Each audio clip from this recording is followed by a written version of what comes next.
Friends नमस्कार। Online विद्याधन YouTube channel पे आपका स्वागत है। जैसे कि सभी को पता है, इस समय हम लोग बात कर रहे हैं एनटी यूजीसी नेट पेपर 1 और पेपर 2 को लेकर। पेपर 1 के लिए बहुत सारी वीडियोस ऑलरेडी आपको प्लेलिस्ट में जाकर मिल जाएंगे। और अगर बात करें पेपर 2 के लिए, पेपर 2 एजुकेशन के लिए, तो इसके लिए भी एक अलग से फोल्डर बनाया गया है पेपर 2 के लिए, जो कि एनटी यूजीसी नेट एजुकेशन शिक्षा शास्त्र नाम से एक अलग से फोल्डर आपको मिलेगा प्लेलिस्ट में जाके। तो वहां पर आपको मिलेंगे लगभग 40 प्लस वीडियोस वहां पर पड़े हुए हैं। और ये जैसे कि आप देख रहे हैं, आज हम बात कर रहे हैं लर्निंग थ्योरीज के बारे में। तो लर्निंग थ्योरीज में आज का हमारा जो टॉपिक है वह SR bond theory.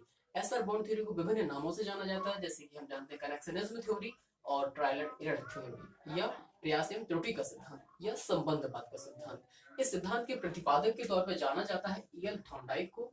EL Thorndike ने अनेक प्रयोग किए और प्रयोग करने के पश्चात माना कि जब भी बालक जो कुछ सीखता है वह अपनी सूझ की जो सूझ का सिद्धांत, जो कि इनसाइट थ्योरी जाना जाता है, सूझ के माध्यम से ना सीखकर वह ट्रायल एंड एरर के माध्यम से सीखता है। अर्थात वह जो है लगातार कार्य करता रहता है। कुछ रिस्पॉन्सेज जो है उसके लिए सकारात्मक परिणाम नहीं देते हैं, पर लगातार जब वह कार्य करता रहता है तो निश्चित है कि उसे जो परिणाम अंततः मिलेगा वह उसमें वह सफल जरूर होगा।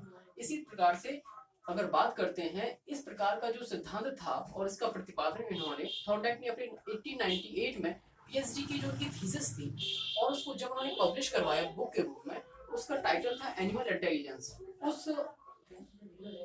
पीएचडी थीसिस में इस सिद्धांत का उन्होंने प्रतिपादन किया। उनका मानना था कि जब भी व्यक्ति के सम्मुख जब भी कोई उद्दीपक प्रस्तुत होता है तो उस उद्दीपक के प्रति वह प्रतिक्रिया करता है। जब यह बॉन्ड पॉजिटिव होता है, इस सिद्धांत के अनुसार जब प्राणी के समक्ष कोई उद्दीपक प्रस्तुत किया जाता है और वह उद्दीपक के क्रिया के फलस्वरूप प्रतिक्रिया करता है, और जब यह प्रतिक्रिया उस प्राणी और उद्दीपक के प्रति अगर संतोषजनक होती है तो यहाँ पर एक बॉन्ड स्थापित हो जाता है, जिसे हम एसआर बॉन्ड के नाम से जानते हैं, स्टिमुलस रिस्पॉन्स थ्योरी के नाम से जानते हैं। तो इनका मानना था कि क्योंकि ये जो प्रयोग उन्होंने किया था वो बिल्ली पर किया था, तो इन्होंने कहा था कि इसमें इस सिद्धांत में दो बातों का होना आवश्यक हो जाता है। पहला, जो बिल्ली जिस पर उन्होंने प्रयोग किया उसे भूखा होना चाहिए, अर्थात हमें जो है सीखने के प्रति प्रेरणा होना चाहिए। जब हम प्रेरित ही नहीं होंगे तो निश्चित है कि हम कोई कार्य नहीं करेंगे। इसके बाद अगर बात करते हैं इनके दूसरे पॉइंट की, तो उन्होंने कहा था कि भूख की संतुष्टि के लिए भोजन आवश्यक है।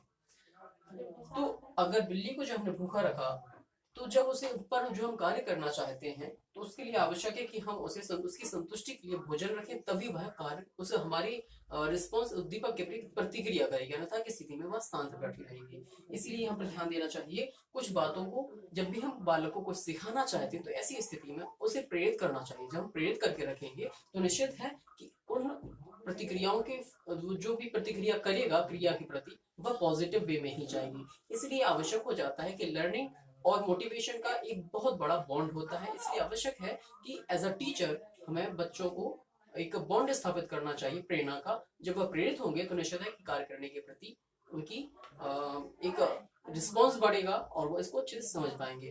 तो इस टाइप से हम समझ सकते हैं कि एसआर बॉन्ड थ्योरी क्या थी। यहाँ हम जो चीजें बता रहे हैं वो एग्जाम की दृष्टि से जो इम्पोर्टेंट है वही टॉपिक हम डिस्कस कर रहे हैं। अगर हम थ्योरीज के बारे में बात करेंगे तो बहुत बड़ी थ्योरी है, लेकिन यहाँ पर हमें सिर्फ उन बातों को डिस्कस करना है जो एग्जाम की दृष्टि से इम्पोर्टेंट है। जो पॉइंट्स इम्पोर्टेंट है, चाहे वो एनटीए यूजीसी नेट हो, चाहे सीटेट हो, यूपीटेट हो, या जो भी एग्जाम होते हैं एजुकेशन सब्जेक्ट से रिलेटेड, उनसे संबंधित बातें हो। और इसके बाद जो नेक्स्ट पॉइंट और लास्ट पॉइंट है वह थॉर्नडाइक ने अपने प्रयोग बिल्ली, कुत्ता, मछली और बालकों पर किए, लेकिन ये जो प्रयोग था वो बिल्ली पर ही किया गया था। उन्होंने और भी जो प्रयोग किए थे उनमें इन सभी लोगों को शामिल किया था, और अपने प्रयोगों के फलस्वरूप जो भी उनके रिजल्ट निकल कर आए उन्होंने अलग अलग सिद्धांतों में अलग अलग जगह उन्होंने प्रकाशित किए। तो अगर बात करते हैं, इन्होंने ही कुछ ऐसे सिद्धांतों का भी प्रतिपादन किया था जैसे सीखने के नियम या लॉज ऑफ लर्निंग के नाम से जाना जाता है, जो कि हम इसके पहले वाले वीडियोस में हम लोग डिस्कस कर चुके हैं। अगर वह वीडियो अभी तक आपने नहीं देखा है तो एक ऊपर की तरफ आई का सिंबल आएगा, वहां से आप इस वीडियो को देख सकते हैं। तो लर्निंग जो भी लॉज थे उसमें अगर बात करें तो प्राइमरी लॉज 3 थे, अभ्यास का नियम, और उसके बाद प्रभाव का नियम और तत्परता का नियम। ये तीनों नियम बहुत इंपॉर्टेंट है एग्जाम की दृष्टि से। और इसके बाद अगर बात करें उनके सेकेंडरी लॉज 5 थे, जिनके बारे में हम लोग डिस्कस कर चुके हैं इसके पहले वाले वीडियो में, वो भी आप देख सकते हैं इस वीडियो में। तो आशा है कि यह वीडियो आपको पसंद आया होगा। वीडियो पसंद आया है तो वीडियो को लाइक करें, शेयर करें और मुझे सब्सक्राइब करना ना भूलें। मिलते हैं नए वीडियो में, तब तक के लिए नमस्कार।